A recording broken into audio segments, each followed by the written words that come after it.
Are you ready? I am. I just noticed the flavor text on Eye in the Water. Every gem you take, every lock you break, they'll be watching you. That's creepy. Oh, that's why you got... I thought you made that It's Got a Real Glass Job pun up on your own. You read that. I read that off the card, man. I'm not the comedic genius you thought I was. No, I wasn't thinking that. I was thinking, oh, God, seriously? So that's good. I'm forgiven then. Yeah.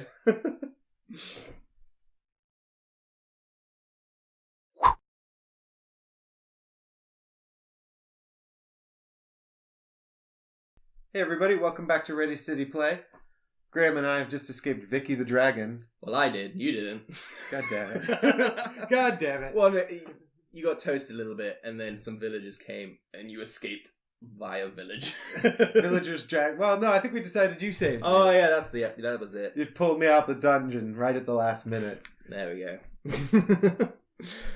But you did manage to get out with all your swaggerlicious loot. I got some incredibly valuable backpacks. Yep. They're obviously like I'm trying to think of a fancy backpack brand. Gucci backpacks. I was thinking like Carrymore or something. They're apparently as valuable as a solid gold monkey idol and a scuba helmet. Now to mention it, all of these things are worth the exact same in this world. Actually, the backpack is even more valuable than this dragon's egg.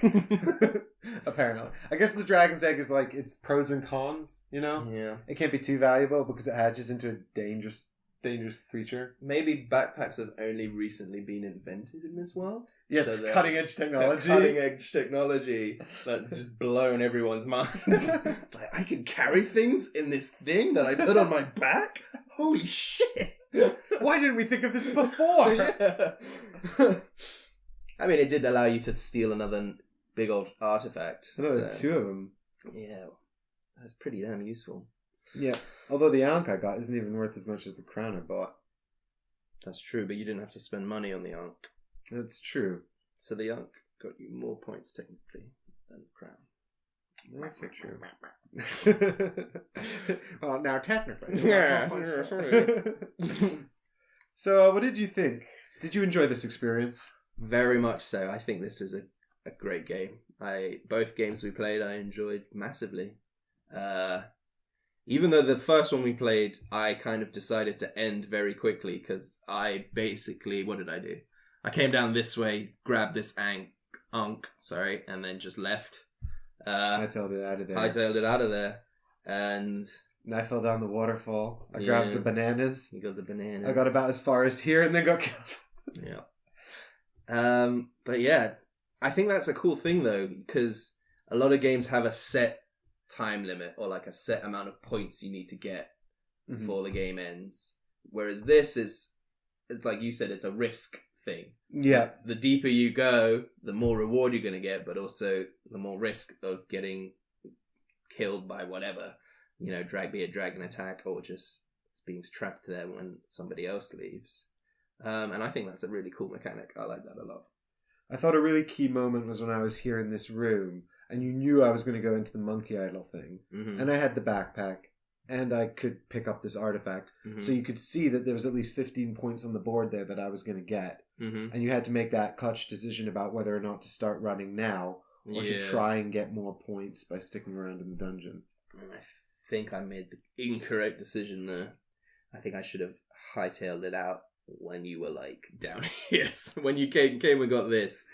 Yeah, but I don't think I would have gone down there if you'd... That's true. Been in a better position. Because what happened was you got stuck down here. Yeah. And then I thought, well, I've got the time to go down there and try and get that thing. And yeah, maybe I should have just left then and abandoned you down in the water. But the call of adventure. The call of adventure, yeah. Like, I kind of wanted to see if I could get the stuff and still get out. Yeah. Yeah, I think at various stages, like I said, like, I'm thinking of going now. And you, okay, he's thinking of going. I don't want to go too deep because then I'm going to be stuck there. So maybe a bit more kind of secrecy in your movements.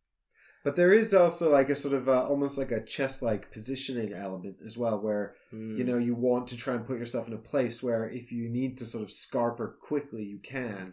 You've got sort of at least a clearish route, at least out of the depths. Yeah. Whereas it's like when we were down here and here in the water, that was when we were at our sort of the most risk of just getting trapped down here by the other player. Yeah. I think with more players as well, that would just make that whole dynamic a lot more interesting. Because when it's just us two, we're just worried about the other person. But with another player, that's another person you got to worry about. Yeah. Kind of just hightailing it and leaving. I'm guessing you mentioned in the rules video, but when someone leaves, that does start a timer. Yeah, that starts the countdown. Yeah. Yep. We didn't actually get to do that in our playthrough, but you would have been up here. And then you shuffle along, and every time you do that, it's a dragon attack with more cubes being drawn. Yeah, and we're already on max rage. Yeah. Are there any more dragon eggs, or did we get them all? I think we got both the dragon eggs. Yeah, I guess there's only 2. No, there's another one here. There's the third one. Okay, so I guess that enables you to get her on max rage, even if there's 4 players. Yep. And we got those dragon eggs very early on, and she got very angry very quickly. But I feel like we got really lucky with the cards as well that came out. Maybe last time we just got unlucky. That's true, actually, now that I'm looking. Yay! This is Graham's companion from the first game. Mr. Whiskers. Love him. See, out in the first game we were talking about, is there some way to reduce Vicky's rage? And I said something like, there must be like a dragon tamer, some highly trained individual who knows how to calm dragons down. And then Mr. Whiskers pops. I was like, no, nothing like that. Just a cute little kitty calms her right down. Which is amazing. I love the sense of humor in this game as well. Any game that's kind of lighthearted and fun and has a silly sense of humor, I automatically just dig. I love that kind of stuff. Yeah, I do like the sense of humor in this game a lot.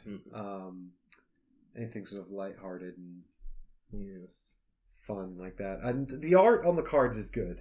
Oh yeah, very nice. It's well done. Like there's always the risk of the art being sort of. I mean, look at him. Woo. Can you even see that? How bad is this glare right now? Yeah. You can actually see him better there. I mean, some of these cards are a bit like, I mean, that's a base card, though, so it doesn't matter if that's... Yeah, so you're going to see this in every single game many times over, and it's just boots. And it's like, also, it's sort of like, there's this sort of like logical conundrum where it's like, there's a sidestep card in my deck, and I guess that represents me. It says, if they wanted you to stay out, they would have blocked the path. So I guess this is kind of like me just walking. Yeah. So if I don't draw that card, how come I can't walk? Well, that's the issue with like Mage Knight. Any game that is you have a hand of cards and that's the thing you can do. There's that whole like, why can't I just walk over there? I've developed this skill or whatever. I know I've got it. So. Yeah, but that's kind of just I feel like that's sort of the premise you have to buy into in order to play. And if it is something that bothers you, then maybe the game's not for you. But personally, I thought about it, but it didn't bother me. It didn't break my immersion. No. It's less like you're controlling this person directly. Kind of almost... You're influencing the things they can do, and then it just plays out, and it's kind of like you watching them like, no, you idiot, go over there. And they're just like, I'll just go this way and do this. Which kind of adds to the amusement of it, I guess. Yeah, you're sort of guiding their hand. Yeah. And, you've got to play every card every turn as well. So you've got, like, the stumble card and the bad cards as well that you've got to play. But the discard mechanic helps out with that. Yeah, so I was a little worried that there wasn't going to be enough trash in the game to get rid of cards. And the trash that was in here is random, like the little secret tokens you picked up. And that made me concerned that I was going to get frustrated by having to play with a really bloated deck that was just... not enjoyable to use. But actually, there was enough sort of discard and draw that it felt reasonably well balanced. I really liked how every turn I had stuff to do, and the combination in which I played the cards was interesting. But and the way the cards and stuff interacted with what was going on the board was interesting. Yeah. But there wasn't, it didn't focus too much on deck building. It didn't focus too much on any one thing. It sort of just gave you this sort of almost like a buffet of nibbles to enjoy all these different things in small amounts. The mechanics are all nicely blended into one coherent board game, I guess. That's what you strive to achieve with a board game. I think I built my last deck a lot better than this deck. Just going for that insane amount of movement didn't pay off as much as I hoped it would. No, it did, because if you'd bought maybe even one less movement, I would have got out the dungeon. That's fair. But I did feel like there was a lot of turns where I was just, down here, I was just running around. I was picking things up, but it didn't feel the most productive use of your time. And then here, when I was trapped in here, but I had all this movement that I just couldn't use. Yeah, you had so much movement. I felt like I had a lot of movement that just went to waste.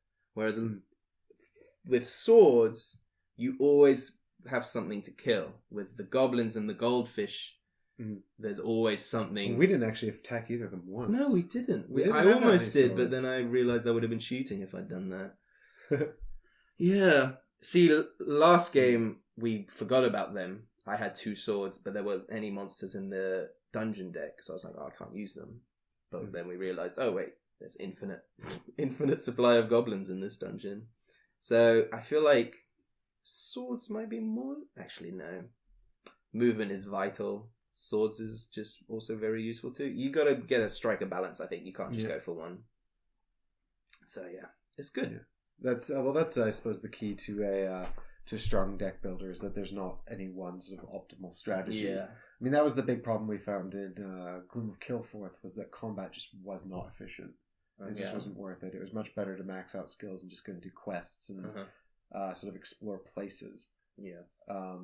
Not that this is at all similar to that, really, but there's also, in terms of replayability, obviously we didn't even get halfway through the dungeon deck. No. It's a lot more interesting cards in here we didn't draw out. There's one called Dead Run, which is 2 movement. You take 2 Clank, but this turn you can ignore the movement restriction on Crystal Caverns. Oh. So that would have been a really good card for you if that had come up. I was wondering if that was maybe going to pop out. Oh, that would have been amazing, and then you could have just done 1 turn of just crazy movement across the board when it came out. Unfortunately, the teleport doesn't help you to circumvent. I mean, it helps you if you're going to go the long way round somehow. Mm-hmm. But, even if you teleport out of a crystal cavern, by virtue of entering one, you can't carry you can't spend any more boots after that. So, really the only way to sort of to do it is either to try and take some really long route that goes all around them. Yeah. Or get this Dead Run See, card. I think my lack of swords also didn't, my abundance of movement and my lack of swords made me run into issues with these tunnels with monsters in, because... Yeah, because you run the risk of taking a lot of damage. Yeah, exactly. And with the fully raging dragon, it's not a risk you want to take. Yes. I can't believe how many of your tokens were left in the bag at I know. That surprised me. You got 3 times the number I had. I was thinking, it's fine. He's got so many, because he added quite a lot towards the end. I was like, it's fine. He's got so many. I'm going to kill him off by getting this dragon attack. And then we emptied it. It was like, whoa, okay. I was playing with fire there. But, But it paid off. It did pay off. Honestly, I'm pleased the way that worked out. Mm-hmm. There is, I think, a good amount of replayability in the cards. There's also 4 different boards. Yeah. So we are playing with the expansion. Mm-hmm. And I've spoken to a few people who are in 2 minds about whether or not you should get it. I think where I sort of come down is that it's not an essential purchase. You can enjoy the base game just as much as you can enjoy the game with the expansion. But if you like it, then the expansion definitely just adds more of what's good about the game. Yeah. There's not anything in here that sort of breaks it or makes it overly complex. Like sometimes, you wind up with a couple of expansions and suddenly the game goes from being sort of a 1 hour enjoyable thing to like a 3 hour brain burner. Suburbia. I'm looking at you. But it comes with for me what's the really the sort of really cool thing about the expansion is it comes with 2 more boards. Yeah. So in the first in the core set you've got 2 boards, one slightly easier, one slightly harder. The expansion adds 2 more, which sort of, I think we played the easier version of the expansion board. I feel like the one that's underneath here, which is a pretty cool pirate ship, it was a lot more underwater. Yeah, there's a lot more water. There's a lot more crystal caverns as well. Yeah. So, sort of preventing movement. So yeah, my strategy would have completely fallen apart if we'd been playing on that board. But you never know what might have come out in terms of cards. There's still a bunch of cards in here that I haven't even seen. Yeah. No. Great game. Like it a lot. Would definitely play again. Get some more people playing it. Be a grand old time, I think. It goes up to 4 players. 4 players, that would be pretty nuts.